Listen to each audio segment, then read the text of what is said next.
recorded live at 4ZZZ Studios Brisbane on 102.1 FM. And broadcast across Australia on the Community Radio Network. You're listening to Zed Games. With 10 years experience and over 500 episodes, Zed Games brings you the best in gaming news, reviews, community and culture. Want to reach out? Message us on Facebook at ZedGamesAU. Welcome to a very spooky episode of Zed Games. We've got Zahra coming across the internet. I'm like so bad. My name is Hazel. That's Zahra. We've got a jam-packed spooky show. Oh, I don't know you two. I'm pretty scared. I'm excited. What have we got lined up for tonight, Hazel? We got some spooky news. We got a review from you of a game that I'm not going to spoil. And we're going to talk a little bit about the haunted PS1 demo disc. Oh, technology. Very spooky. Yes, a very spooky disc that you put into your PS1. Except you can't actually put it into a PS1 because nobody knows how to develop for those anymore. And that is the true horror. It is the true horror. Anyway, we're going to kick it into the news from Caroline. Me? Ooh. New content for Cult of the Lamb. The Blood Moon Festival, Cult of the Lamb's first seasonal event, is underway and will go until the 10th of November.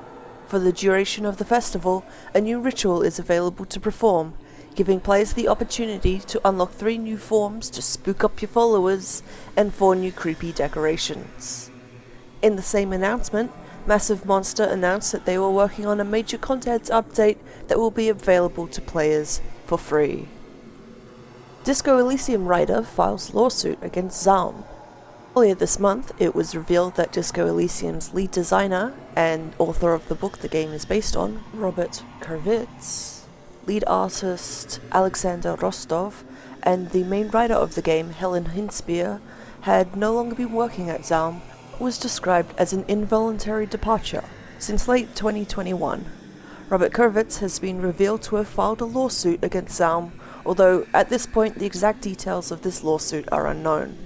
There is speculation that Kurvitz is looking to gain control of the rights to the game in order to produce a sequel. Pokemon's gone to the dogs! Just in time for Halloween, Nintendo has revealed yet another new Pokemon from the upcoming Pokemon Scarlet and Violet. It's a hecking spoopy pupper. Graveyard has the internet in raptures despite the fact that the Pokemon company has said that it drains the life from you. Graveyard is so affectionate that paying it any attention will make it so happy that it will follow you wherever you go, the Pokemon company tweeted. However, Graveyard will slowly and inadvertently absorb the life force of those around it. Amazon is doing the least. Finally, in celebration of Fallout's 25th birthday, Amazon has released a single screenshot of the upcoming live-action Fallout TV show. Very little is known about the show, with no news on when it is supposed to be released, or what can be expected from the story. And now for upcoming game releases. On October 27th, we have Brewmaster for PlayStation, Xbox and Switch, Horse Club Adventures 2, Hazelwood Stories for PC, Xbox and Switch, Moonshine Inc. for PC, Paper Cup Mansion for PC, PlayStation, Xbox and Switch, The Pinball Wizard for PC and Switch, Star Ocean, The Divine Force for PC, PlayStation, Xbox and Switch, and Warhammer 40,000, Inquisitor Martyr for PlayStation 5 and Xbox Series X. On October the 28th, we have Bayonetta 3 for the Switch, Call of Duty Modern Warfare 2 for PC, PlayStation and Xbox, Live by the Sword Tactics for Xbox One and Switch, Resident Evil Reverse for PC, PlayStation 4 and Xbox One, and Resident Evil Village Shadows of Rose DLC for PC, PlayStation and Xbox. Finally, on October 31st, we have The Unliving for PC. And that's all in gaming news. Thank you, past Caroline, for that. Thank you, past me. Cult of the Lamb has a seasonal event going on. because it's Halloween and spooky time. It's a pretty spooky game to start with. Yeah. I do love a cheeky little seasonal event. So until the 10th of November, you can play and activate the Ritual of the Blood Moon, and then that lets you unlock some skins for your followers and some spooky event items. Some spooky skins. Do love some spooky skins. There's a bird, and it has a beak on the side and also a mouth. At some point I will A beak and a mouth? Beak and a mouth. Like that. The true horror. Are they sort of stacked on top of each other, or is like the mouth wrapped around the beak, or what's the situation here? Okay, it's sort of a weird side view. You can see the mouth on the front and then the beak on one of the sides of the head. Okay. Alright, I'm picturing it. I don't like it. It's great. Yeah, it sounds horrible. I mean, really spooky. It is a season for like really just silly and wacky skins. Just wacky little guys. Like the who wasn't Winston in Overwatch 2? Winston is the gorilla, is a werewolf. He has a werewolf skin. And you can get that skin by watching Twitch streams or something. I didn't really look into it because I don't care. Fair enough. Well, I did my time in Overwatch. Look, if you're gonna watch Twitch streams for an Overwatch skin, then I think you can take a little bit of time to Google it and find out about that yourself. Yep. That's a little bit of journalistic investigation for you, listeners. Yeah. Yeah. I just want to highlight something that I saw in the upcoming releases here, which is Horse Club Adventures 2 Hazelwood Stories for PC, Xbox, and Switch, which sounds so delightful. Yes. I want to check it out. I believe the Game Grumps have played the first game of that, and so if anybody's... I think I remember that, and I think it looked pretty good, actually. Yeah. So... You can ride a horse. And also there's weird accents. Yeah. I am comparing this mentally already to Barbie's Horse Adventure, so this bar is quite high. Oh, I'm going to be more critical now. Just Ronnie and I, we're going to play it. We're going to... I'm sorry, what did you just say? How can you be critical of this game? It sounds amazing. You know what? Fair enough. Can't argue with that. No one can. There is another horse game in development that I'm very, very interested in, which I think is called Emerald Valley Ranch, Horse Adventures or something like that. And it is made by someone who has an entire website where they critique and break down horse games. You just know that's got to be good. Yeah, so they have a lot of opinions about what makes a horse game good, and they're making their own. Yeah. Oh, that is fascinating. And it's not just like one person. Like, they got put in charge of the project for a studio. Ooh. Oh, so there's bank behind it. Yeah. The horse girls are taking over. Oh, nice. Anyway, that's enough about horse girl games. Is it really? I think we've... Well, this is a spooky episode. We're not here to talk about horses. Horse girls are spooky. Believe me, I've been plenty one. of spooky horses in video games. I mean, there's the messed up one from Skyrim. Oh, that one, with the demon, like I love that one. Dark Brotherhood horse. Yeah. Yes. In one of my playthroughs, I misplaced him and then never found him again. Oh, so good though. So you're listening to Zed Games, is that it? You're listening to Zed Games. You're listening to Zed Games. Hello, you're listening to Zed Games. You're listening to Zed Games. You're listening to Zed Games. You're listening to Zed Games. You're listening to Zed Games. You're listening to Zed Games. You're listening to Zed Games. You're listening to Zed Games. Perfect. Thank you. My name's Hazel, this is Zed Games, and we are about to hear a review of Yuoni from Zahra. Ooh.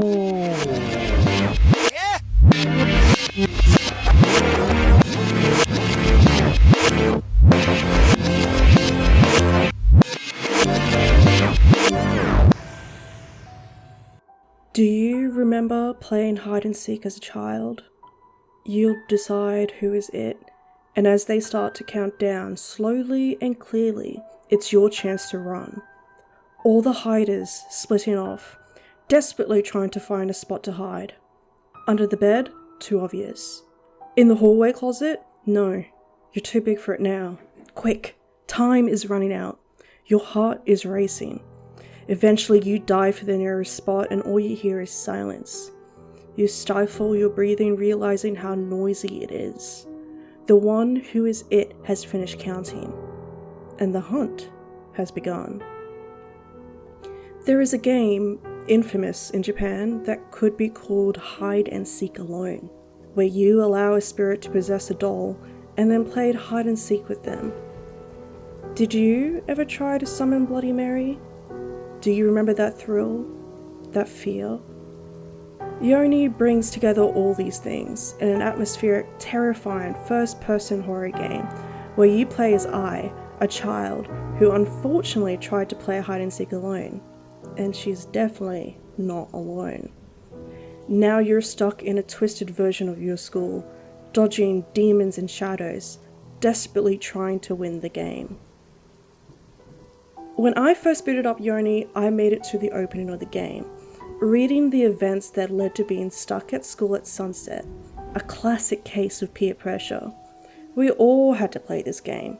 Each of us needed to complete a ritual, initiate this game of hide and seek alone, and then win. Easy, right? Especially if the ritual doesn't even work. But the thrill comes from the possibility of the ritual working. So, I witnessed the start of the ritual, hit the menu button, and decided that, hey, it's actually bedtime and I just wanted to make sure it's loaded up properly. Look, I was spooked, but mostly because Yuoni introduced some controls that just made me think, why do I need to know how to do that? Why do I need to hold my breath? Why do I need 2 buttons to help me hold my breath longer? Why is the game telling me to hide? I did manage to push through, during daylight hours of course. You'll need to use a combination of strategic running, hiding, timing your breathing, and mental fortitude to get through this terrifying game. Because the ritual worked, and now there is this ghost of a child latched to me telling me that I need to make my way through the building, find the doll, and burn it. If I make a wrong turn, I die. If I can't find the doll, I die. If one of the shadow abominations gets me, I die. What can a 10-year-old possibly do against paranormal creatures? Eventually though, through a combination of holding my breath in-game and in real life, hiding at every unexpected sound, sneaking my way around shadow beings and glitches in space, I did find the doll. And I ran away from a monster from the past, throwing that doll into flames and winning the game. Except that there's a lot more going on. Yuoni isn't about a one-off game of hide and seek. It is about finding out about who you play as and how reclusive she is, her relationships with her so-called friends, how she navigates the world, how that twisted game starts to bleed into her everyday life, pursuing her with new creatures that torment her, and that child ghost does not want to stop playing. The gameplay is broken up by cutscenes that take on a bit of a storybook approach, with some images to set the scene and horror, with dialogue over it, narrating the scene for you. The art is a twisted, rough suggestion at what is being shown, so it's never graphic, but it is a little horrifying, and by a little I mean a lot. However, this has one of my biggest gripes. It's hard to read the text. My eyesight isn't perfect, but the contrast between the text and the background is rarely sufficient enough to not cause eye strain, and there is a lot of text. The audio is kept quite simple with some cheesy horror violins here and there. The sound design is far from what I would call the best, but all the dialogue is in Japanese, and there is quite a lot of it.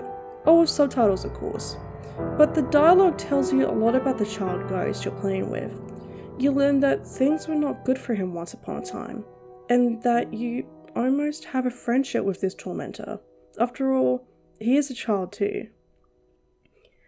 I picked Yuoni because I was expecting a bit of a quick, straightforward scare, and it delivers that beautifully with this gorgeous red atmosphere where nothing is clear, everything is in shadow, and the creatures I saw were also alien and wrong, playing on the edges of the unknown. but it actually has quite the mystery with multiple endings. I don't have the foggiest idea of what the endings are. I am a scaredy cat, but Yuoni has a lot of detail to it, establishing you as I. I did spend a lot of time with the game paused, but I did use that time to wonder, what would I do? What could I do? A child ghost has latched onto her and her friends have become affected. Why? How can this be stopped? How can she be free? Do you remember the last time you played hide and seek? Yuoni is developed by Tricore Incorporated and is available for the Switch, PlayStation, Xbox, and Windows.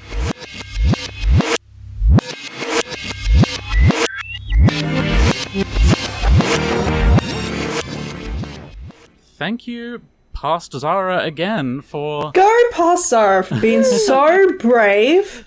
Literally the bravest person who had ever lived to play a game about haunted dolls. You played a spooky game, but you were so brave about it. Thank you. Could not be me. I mean, you two were there when I was just like, It was really funny watching you like scroll through the tips screen in the menu at like 10 p.m. at night and then just go, I'm going to bed. I mean, I was glad because the TV was very big and I was very scared by it as well. There is something about, like, because I booted up on the laptop initially, and I forget which one of you was like, oh, let's throw it up on the TV. And then I was like, me. well, that was you. And then you threw it up onto the TV, and now suddenly the horror was much bigger and in my living room as opposed to very small and in my hand. Yeah. It's probably a reason for that, like the scary is bigger, so more scary. Yeah. I did really enjoy your review though. Thank you. It was very spooky. You're listening to Zed Games. My name's Hazel. I'm in the studio with Caroline and Zahra's voice beaming into us from the heavens. And it's a spooky Halloween episode. So spooky. We're going to be what talking spooks have you got for us now? We're going to be talking a little bit about a community called Haunted PS1. Dun, dun, dun. Haunted PS1 is a community of indie devs who are pretty much all working on some kind of lo-fi, maybe a little goofy, maybe absolutely terrifying horror games. And every year, the community produces a little thing called Eek3, which is a game show. It's a trailer show. They have a spooky skull announcer who tells you all about the games that are on offer this year in the Haunted PS1 demo disc. A downloadable free collection of Haunted PS1 demos. We do like free. They are for PC. They are not for the PS1. You cannot burn this onto a CD and put it in your PS1. I'm very sorry about that, but the technology is a bit complicated. Understandable. Now, this year, the theme is Spectral Mall. Oh. A ghost mouth? I mean, malls are No, very... mall, as in a place where you go to buy clothes. Yeah, that is very spooky. Very strange. Okay. Yeah. Very just being at a shopping centre, like, after things are closed. Oh, I and hate no that. one's there. But yeah, you can download it for free from itch.io, hauntedps1.itch.io. There's a whole collection of little demos you can play for free. And they're packaged nicely in this demo disc package, which has its own kind of cool interactive menu screen where you can like walk around and choose the game you want to play. And fancy. This year, there's a few. Look, there's a very wide range of games that are in here. There's something called I just want to note that every single vowel in this name that I'm about to pronounce has some kind of accent on it. It looks to be Swedish, possibly. But the name of it is Babus Angjar by Zik. And Of course. it's pixely. It looks a little Minecrafty. Ooh, I do like a little Minecrafty. I don't think it's a sandbox like Minecraft, but it sure looks fun. There's Miracle Bug and the Electric Limbo, which is a sort of 1-bit black and white pixel art game in 2D. It's a bit of a card game for those of you who enjoy that. Ooh. There's also Blast Cats. Blast Cats. What? Scary? Blast Cats is a weird little brawler 3D action platformer reminiscent of like the PS1 action platformer games that you would play, like Crash and Banjo-Kazooie and that kind of thing. But you play as a little kind of ugly looking pink anthropomorphic cat. How can you say that about a cat? That it's ugly. I mean, have you seen this Look at cat? this picture? Oh. Okay, then. Is it ugly? It is very cute. But the art style is a bit kind of, it's like a little bit ugly on purpose, I think. Oh. If that's not the intention, then I'm very sorry to Blast Cats. I mean, you're putting Blast Cats on I kind of blast. feel like I'm at a restaurant and I'm being read the specials on the menu. Yeah. Like, this is what we have on offer. There's So also if something you're- absolutely horrible looking called They Speak from the Abyss, which I have not tried. Oh, I hate the sound of that. Yeah, there's a big gross monster on the thumbnail for it. I did not try that one, because there are so many to choose from, it would take you quite a while to play them all. Which is, maybe you should go out and get it and give it a try. Yeah. But Paul has graciously played and recorded a little discussion of himself talking about one of the games, Dead Letter Department. And I will let him explain that. Here he comes. Hi. I'm pre-recording this segment yesterday, so who knows? I might be dead by now. No! Ooh, how We can make that happen. spooky. How's the show going, Hazel? It's going great. This is pre-recorded, so I can't hear you. We're here to talk about this year's Haunted PS1 demo disc. I love Haunted PS1. It's such a cool subculture to emerge from gaming. Like in so many forms of art, what was once seen as limitations is now embraced as style. Anyway, this year's demo disc has some great games on it, but I'm here to talk to you about Dead Letter Department. Now, Hazel, what's the scariest job someone can have? That's right. Data entry. I get chills down my spine just saying it. Ooh. So this demo starts with you crafting a letter from some prefab options about how you got a new job and defining what kind of relationship brought you to this point in life. Then you enter your workplace. Sitting down at a computer, it is your job to process the mail that could not be delivered. Basically, it's a typing tutor mixed with a mild puzzle game. Normally it's deciphering an address that might have been obscured in some way. Maybe there's another postmark on the envelope that will give it away. At one point, I'm not sure if the answer was in the game, but I googled the postcode and found the info I was after. There's a good variety to the look of these letters and types of damage. Really seems like they were written by a great number of people. Some obvious, some mysterious. Occasionally, you'll have to transpose part of a letter. This is often when the game starts layering in some of the larger story and creepy themes, and sometimes not. There was a recipe for cooking testicles at one point. I guess.